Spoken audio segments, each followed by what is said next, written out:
Women podcast. For your career and your life, no matter what business you're in. Hello and welcome to a brand new episode of the Northern Power Women podcast. I'm Sam Walker, but always will be Northern Power Woman, now in Arizona in the USA. And Simone Roche, of course, still in the Costa del Albert Dock in Liverpool. I tell you what, you're looking a bit tanned, lady. We can see each other when we do these recordings. You've got a glow. Oh, I have. It's been 27 degrees up north. Can you believe it? That's what it is about 4 a.m. here, but yeah, carry on. but typically it's gone from 27 degrees to suddenly overnight, massive storm, 18 degrees. Doesn't make sense, does it? But, you know, but you know what? I'm going to take that lovely little bit of tropical Mersey that we've just had this week. It's been quite wonderful, quite wonderful. You do genuinely look very relaxed. I'm guessing the relaxation you are exuding is not. Is that a word, exuding? Do you exude? Yeah, you exude, yeah. Exuding. I'm guessing that kind of glow that you are, that's permeating via the airwaves to me, isn't due to your massively relaxing holiday last week. Because last time we spoke, you were doing some sort of Terry and June style reunion with Northern Power Man. He was in the Campervan. You were getting on a train to Chester. Your axes were going to cross and you were heading to Anglesey, which sounded glorious. And what happened? Fan belt failure. 24 hours into our first Campervan experience, which, P.S., we are totally fallen in love with. Wild camping, the most phenomenal. I managed to, literally, it was like an Annika Rice, that's going to show my age now, isn't it? Race against the clock. I literally left here last week after recording, jumped on a scooter, got to the station, literally got ahead of myself, managed to, fortunately, rendezvous with Rob, even though he wasn't at the previously planned station. But never mind, we're still married. Got to Anglesey. We were in Anglesey by 7 p.m. It was beautiful, overlooking Puffin Island, fish and chips, sat on a blanket, bottle of champagne. Life was good. Next day, bit drizzly, but still stunning, zigzagged across that beautiful, beautiful island. Reversing out of a car park, bang, bang, bang. What is that noise? Fan belt. 5 hours waiting for the RAC. They didn't even try to fix it. They just recovered us home. So it literally was like a little Pac-Man. You know, we just game over. So I was a bit gutted because it was the first kind of holiday we'd had kind of scheduled. Yeah, come on. Travel gods, seriously. You've not had a lot on for the last 18 months, travel gods. You haven't had a lot of trips you've had to look over and keep right. So come on now. That's just cruel. Do you know what it was? The owners of the van, you know, it's just one of those. They were absolutely wonderful. They stayed in contact with us and, you know, all that kind of thing. But you know what? I was a bit down in the dumps for a period of hours. Got back at 3 a.m, like you do. Got some abuse from the next door neighbour for where the campervan lived. But that was a whole other thing. You know, you kind of go, and then you go, do you know what? Actually, the sun is glorious. We live in a great space. We paddleboarded, you know, our weekend out. We hung out with friends. We ate and drank too much. I cooked paella. So, you know what? You got to look at the small wins. And actually, one of our lovely Northern Power women sent me a private Facebook messenger when they'd seen my Facebook post and just kind of went, you know, because I normally am always very positive, but I did think, God, I've thrown out a bit of a pity party here. And she shook me out my pity party by highlighting something that's happened to her. And you know what? So thank you, Northern Power Woman, who will remain unnamed for now. But actually, yeah, you know what? Worse things happen at sea. They have. But you know what? It's all right to have a pity party as well sometimes. It's okay to feel fed up. I think you're perfectly, it's a legitimate reaction to something you were so excited about and so looking forward to. And there's always someone worse off than you. But that doesn't mean you can't spend a little bit of time and lick your wounds. It's not a competition. There was someone I remember who always used to say, oh, all these people moaning about what's happening here, they should have been in the trenches in World War I. It's like, yeah, but you know what? That doesn't negate your suffering. Let's all give ourselves a break. It's okay to feel aggrieved sometimes. So you had your moment, but then you amazingly saw the bigger picture, as you said, which is also great. But don't beat yourself up for feeling fed up, I say. And actually, I know we're early for high five, but massive high five for just the world out there who've gone, a great guy called Gary G and Kelly. They've got a massive camper van. He's like, I will drive it anywhere you need to go. You know, you go, stay, and I've got a Vespa on the back. I'll scoot back. Our lovely Emma M, you know, go and stay in our place, our caravan in Abersock. You know, people around going, do this. Right. Jay Moore, I'm in a 17-bedroom house in Portmaddock. I still don't know why, but why don't you swing by here? Now, we couldn't really swing the low drive, but you know what? Those offers are people who wanted to kind of bring a little smile in you, you know. So actually, all of that adds up to take the disappointment away and go, look, some nice people out there, and, you know, we got a chance to catch up with friends that we might not have seen for another few weeks or months or 100%. whatever. So, you reap what you sow. You reap what you sow. So it shows the fact that everyone showed up for you shows what you have reaped in the past as well, because people want to make you feel better because in the past you've made them feel better. So I'm sorry, but I'm also glad because, like you said, sort of all the wonderful people around you have been revealed. I love it. I want to bring the mood down a tiny amount very quickly and just have a little bit of a warning. I woke up at 5:30 this morning here in Arizona. I'd fallen asleep dead early the night before, so I was perfectly like, ding, I'm awake. I thought, great, I've got so much to do. I'm going to have a couple of hours, get everything done before the house wakes up, like sometimes you do. Got to my computer and my ex-brother-in-law, so my sister-in-law's ex-husband, has just remarried. And I'd seen it on Instagram and I'd sent him a message saying, oh my gosh, congratulations. You know, I didn't realise it was happening, blah, blah, blah. Anyway, I woke up to a message from him saying, oh, hi. I've just sent you a code that I didn't mean to send you on your WhatsApp. Can you send it to me? And because I'd literally talked to him the day before on Instagram, I was like, oh yeah, great, I'll send it to you. Didn't think anything of it. Half an hour later, my husband appears and goes, you didn't get a weird message from the ex-brother-in-law, did you? And I went, yeah. And he went, whatever you do, don't click on it. You've been hacked. And I went, I've literally just sent it to him because I've just had a conversation with him and it was 5:30 and I wasn't thinking and oh no. So I then spent my whole 2 hours that I was meant to be catching up with all the work, going online, finding out how to uninstall and reinstall my WhatsApp, blah, blah, blah, blah, blah. So if you get any message from someone who's very close to you, like a brother-in-law, just saying, oh, hi, I've accidentally sent you a message. Can you send it to me? Don't do it. Saying those words out loud seems so blatantly obvious it's a scam that I feel really stupid. But you know what? This is when it gets us, when we're right in the middle of something else, when we're busy, when we're thinking about other things, when we're just going, getting on with our day, write it on the list.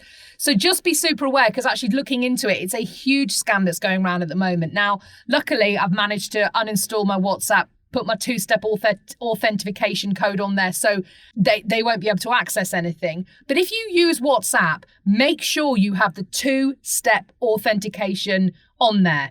It's something that doesn't happen automatically. Make sure you have it on. I didn't, but I do now. But what these hackers can do is they can get in and then they set up the 2-step, which means you can't get into your own account. So please be super, super careful. And if you use WhatsApp, get on there now and set up your 2-step authentication code. And if you have a message from me, which I don't think you can because I didn't manage to access my account, asking for me to send you a code, just ignore it. Just delete it. Just report it. That's it. Public service announcement over. Well, actually, just on the back of that, I got one yesterday from, someone I've not been in touch with for a long time. Got an email through going, here's a such and such for you. Thought this might be useful. And I thought, attachment, never going to open it. So I just pressed reply and I went, thinking it looked exactly like his email address. Yes. And I went, is this right? Are you sure this is this? They responded straight back to me going, yeah, we just thought this would be really interesting for what you're doing, etc., etc. And I thought, I went in and looked in fine detail at the email address and it was off. And so I then contacted him and said, and he went, oh my God, thanks so much. That looks so authentic. So they really do. Clever buggers out there, you know. I would never click on an attachment on an email, but I didn't realize now they can hack in as one of your contacts on WhatsApp without that contact knowing, and they are trying to install your WhatsApp on their phone. So just be super careful. I didn't know this was happening via WhatsApp. It now is, and it's like, So be careful. Anyway, There we go. A disaster and a public service announcement. What's to do? What's going on in the world of Northern Power Women, Simone? You've got some events coming up, haven't we? Yeah, we have. We've got our Power Circle this week, which is our new traits of leadership. And we really would welcome you taking part in the poll. There's a poll on LinkedIn and Twitter where we're talking about, leadership and what does it look like post-pandemic. So please take literally 1 second, one click to make your vote. So that's happening. And it's about compassion, isn't it? And it's about whether really the pandemic has allowed leaders to see the people who are working for them, with them, as human beings and not just as workers, whether we're having a kind of more holistic approach to the workspace, where we realise when we walk in the office door, you don't become a different person. You're still a mother or a father or a brother or a sister or a husband or a wife who's got a lot of other stuff going on in their lives. Yeah. So that's a really great poll. Just remind people of the socials, Simone, where they can find those. So they can find it on LinkedIn and on Twitter that you can cast your vote. And this will at North Power Women. At North Power Women, thank you, or Northern Power Women on LinkedIn. But this all goes towards, this will all go on to our ongoing new traits of leadership research, which we talked about and we developed last year with Teesside University as part of our Levelling Up report. So this is us keeping the conversations going. So because we're going into a new style of leadership and new styles of workplace. So that's why we want to keep that conversation going. Talking about kind of keeping the conversation going, on the 30th of June, we've got a Northern Power Futures virtual carousel networking event with our brilliant partners, Bank of New York Mellon. So this is for early careers. So if you're somebody who wants to ask for help, we have got so many mentors. We always end up with more mentors than mentees. So any questions you've got, it's like a little speed date. You'll have 2 lots of 20 minutes that you can ask any question. There's no such thing as a silly question, but we have got these amazing mentors from different sectors, different parts of the North, who want to help and support you on your way or journey. So that's on the 30th. Again, you can find that on our Northern Power Futures channel, and also on all of our social medias, NP Futures. So please do get involved in that. So yeah, been a lot going on. And actually, since we had the launch of our Be Heard webinar a few weeks ago, we've had a real, masses of sign-ups to Be Heard. So whether or not you're a booker looking for a speaker in an event or for the media, or whether you want your voice to be heard, and let's face it, you do, and you should, because you've got something to say, please sign up to be-heard.io, because our platform, our database needs your side hustles. It's easy, isn't it? It's easy to put that at the bottom of the to-do list, and it's easy to have imposter syndrome jump in and think, well, there's other people on there who are more qualified than me. I listened to a British radio station yesterday for the first time in quite a long time, but I was cleaning out the pantry. I've got a little pantry cupboard in my kitchen, which I'm dead excited by, because I've never had a pantry before, because it seems like something out of a Victorian novel, but they're dead common here. And so I'd opened my pantry, and whenever I'd done the shopping, people just shove it in. So all the shelves were kind of half falling down. It was really annoying me. And I went in to get something, and a massive jar of pasta sauce fell off the shelf onto my foot, which was spectacular. I've had to cancel my Pilates. I can't walk on my foot very well. It's really, really painful. But I then yesterday took an hour and a half and redid the whole pantry so that no shelves were teetering and I wasn't going to have another jar gate. So I put this British radio station on. I thought, I've not heard any English radio for such a long time. And I listened for an hour and a half, and it kind of straddled 2 shows, the drive show and the evening show, and it was a speech radio station. And there was lots of discussion on there around the awful reports that came out this week about sexual harassment of nurses and other carers in care homes, and not just sexual harassment, but also some sort of physical assault as well. There was discussions around the head of Wetherspoons saying we need some more European immigration, even though he'd been a man really campaigning for Brexit and saying no to immigration. So there was lots of discussion around that. There were some big, meaty stories going on. And there was lots of experts who popped up to discuss various things, from the pandemic to immigration to assault in various... There was not a single woman. And it really, really, really struck me how, oh, it's another male expert. It's another male expert. It's another male expert. Oh, there's another male expert. And you know what? Those men had good things to say, but where was the diversity of thought? It simply wasn't there. So don't think for a minute that any of those male experts who were on are any more of an expert than you are, if you're listening, because they are not. No disrespect to them, but you have as much expertise. Some of these people weren't particularly senior. Please, please, please go and sign up. b-heard.io, because your voice needs to be heard, because my daughters are listening to that as well and thinking, oh, is there no women who do anything in any capacity in the world? And there are. So please, we would love you to sign up. b-heard.io. Thank you. Thanks very much. Let's hear from an amazing woman, shall we? Should we get some life lessons, Simone? Oh, I love this. Angela Sterling, she's the CEO of Lingotot, which is a children's language franchise. She was a successful teacher, and then she founded Lingotot with 2 kids under 2. Oh, my goodness. As a means of continuing her passion for teaching. Here are Angela's life lessons. Really perked me up this week. Hello, I'm Angela Sterling. I am the founder and managing director of Lingotot. We are an education franchise that teaches languages to kids aged between 0 and 11. So I'm just going to go straight into the questions. When have you felt the fear and done it anyway? When I appeared on Dragon's Den, I was absolutely petrified, but you just got to hold your head high and get in there. What's a commonly accepted rule of business that you've found not to be true? That to get anywhere in life, you have to be corporate. It's just not true at all. I'm just me, and people either like it or they don't, and it seems to be working so far. Have you ever found an ally in an unusual place? Yes, I found an ally in my local MP.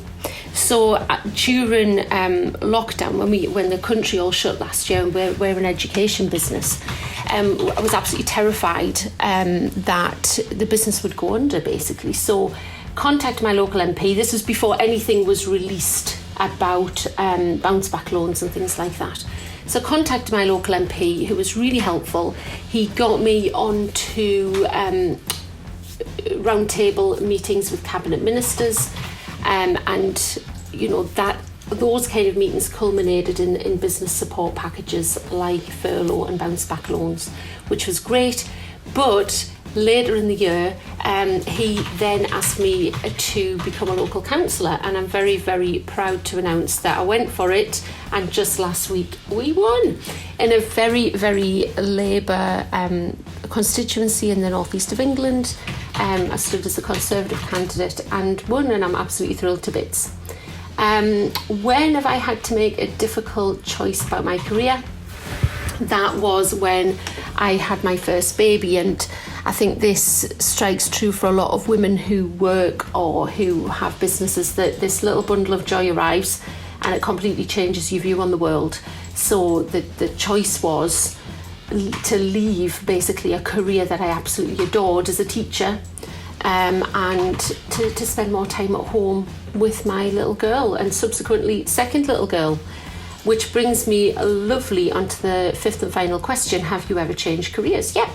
So I used to be a modern languages teacher in secondary schools and primary schools, actually. But when the first baby came along, I decided to completely change. I did not want to stay away from my baby, could not work full time as a normal teacher, but I did love teaching. So I kind of launched the business I've got now, Lingotot, as a bit of a hobby business, thinking I would do a little bit of self-employment for a little while until the kids got a little bit bigger and I would get a, air quote, proper job and go back into teaching. But it went a bit mad from the start. The BBC came to my first ever lesson and things went a bit mental from there, and that's been my career change. And now we franchise the business, and what's lovely is I get to see lots of other women do exactly what I did. I get to empower them and see that transformation from a typical normal job to self-employment and into something that they love, absolutely genuinely really love, but that also works with their family. And that, to me, that's kind of the ultimate teacher goal, to just see lives be transformed. It's just that now I work with lots of lovely ladies rather than school children. Although I do still do a little bit of school teaching now and again as well, because, you know, why wouldn't I? It's gorgeous. I hope that's everything you need, and I would love to chat to you some more. Thank you so much to Angela Sterling, the CEO of Lingotot. As ever, Simone, I love listening to these because despite the fact we've heard, you know, over 50 over the last year or so, there's still something new every single week. I loved her comment about the commonly accepted rule of business you found not to be true, that you don't need to be super corporate, even if you're in corporate life. She said, I'm just me. People either like me or they don't, which is something we all pretend to say, but it's actually very hard to walk the walk, isn't it? And not just talk the talk on that one. But, I love that.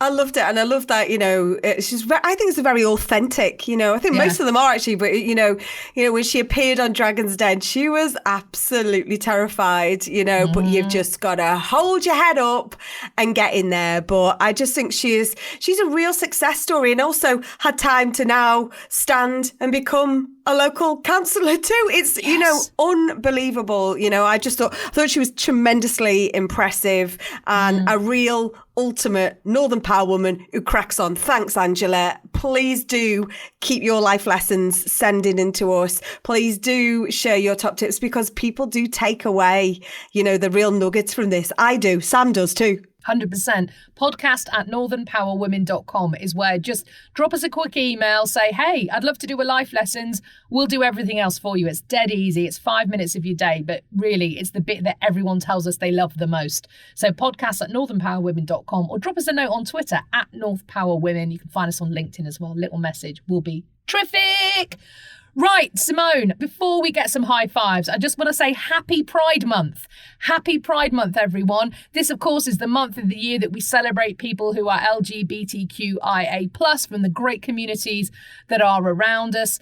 And I want to do a little plug, in fact, for another podcast that I'm involved in. And it's a podcast that I started with the brilliant Emma Goswell, a really, really good friend of mine. We've known each other more than 10 years. Emma was actually being a lodger. She was a lodger in my house in Manchester. And I had a little recording studio downstairs in my house. It was a cupboard with some, you know, foam in it. Been there. Been in that cupboard. Brand. You've been in that cupboard. We had fun in that cupboard, Simone. And I said to Em, why don't we start a podcast about coming out? And she said, no one's going to be interested in that, are they? Not in 2018 or whatever it was when we launched. And I went, yeah, there's still a lot of people who find coming out, whether they're coming out as non-binary or trans or gay, lesbian, bisexual, intersex, asexual, all these different identities that people have. And we started it, and it's actually been phenomenally successful. We do it purely for love. This isn't something that we kind of have money for. It's cost us a lot of money, but it's something we both feel really, really passionate about. And in fact, we were approached by a publisher about 18 months ago, 2 years ago, and now have a book, the Coming Out Stories book. So we would love, please, for you to listen. Listen if you are not part of the LGBTQ+ community, just to get an idea, because I think there's so much guff in the newspapers about what people of that community, you know, how they represent, how they're represented, and how lies about how they feel about themselves. And I think it's really important to hear from people from within that community, because guess what? They know, because it's their lives.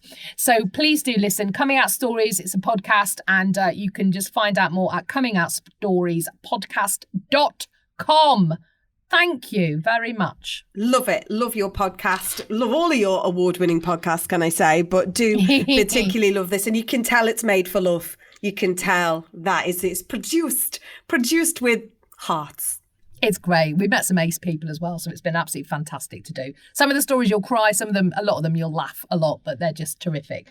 Coming Out Stories, the podcast. Thank you. Let's get some high fives, Simone Roche. We do this every single week. It's a chance for you to celebrate either a win in your life or celebrate someone around you and something they have achieved. Who we got? I have got Devlin Poetry on Instagram, who has started her new job. Congratulations. I've also got a personal high five for our Philly. Philly last weekend was out on a couch to 5K run, found somebody slumped in a in a bus shelter, stayed with them for 2 hours, called the police, whole manner of tragic story or whatever. But, you know, she was a regular kind of Proper Samaritan. Wow. Samaritan, and I do say that's because she's been up north. She's had that northern factor. She's taken the northern sort of, you know, back down there. So, but massive, you know, I thought that was a massive, you know, some active kindness. So massive high five to Philly, and as I say, a massive high five to all those people who've been very kind to me this week. But yeah, not so many high fives this week, Sam. I'm not sure why. So please keep them coming. Well, it's because it was a bank holiday weekend. Yes, people were in that zone, weren't they? Yes, definitely. 100%. Well, I'll high five you, Simone, for not kind of falling apart in despair when your trip that you've been waiting 18 months to go on kind of ended in disaster after 24 hours. So well done to you. And we're going to attempt to go on our trip that we were going on for our birthday. And of course, we loaded up our camper van completely to head down south to the Catalina Mountains in Arizona on my daughter's birthday, on my birthday, to find that someone had stolen our catalytic converter. So much like you, our friends rallied round and put on little parties for us, which was lovely. But we had it fixed yesterday. I don't know how I slept last night, convinced it was being nicked again. But hopefully, touch every manner of wood, we're going on that trip this weekend now, slightly delayed. So let's see, you know, a few grand out of pocket because of blooming costs, but whatever, you know, you just get on with life, don't you? So let's hope. Enjoy that open road. Oh, can't wait. Well, look, thank you so much for listening, of course, to the Northern Power Women podcast. We're here with you every single week. Do tell your mates. Do subscribe. We'd love to have you along listening. The next episode of the Northern Power Women podcast is coming your way on Monday, June the 14th. Until then, she's Simone Roche, I'm Sam Walker, and the Northern Power Women podcast is a What Goes On media production.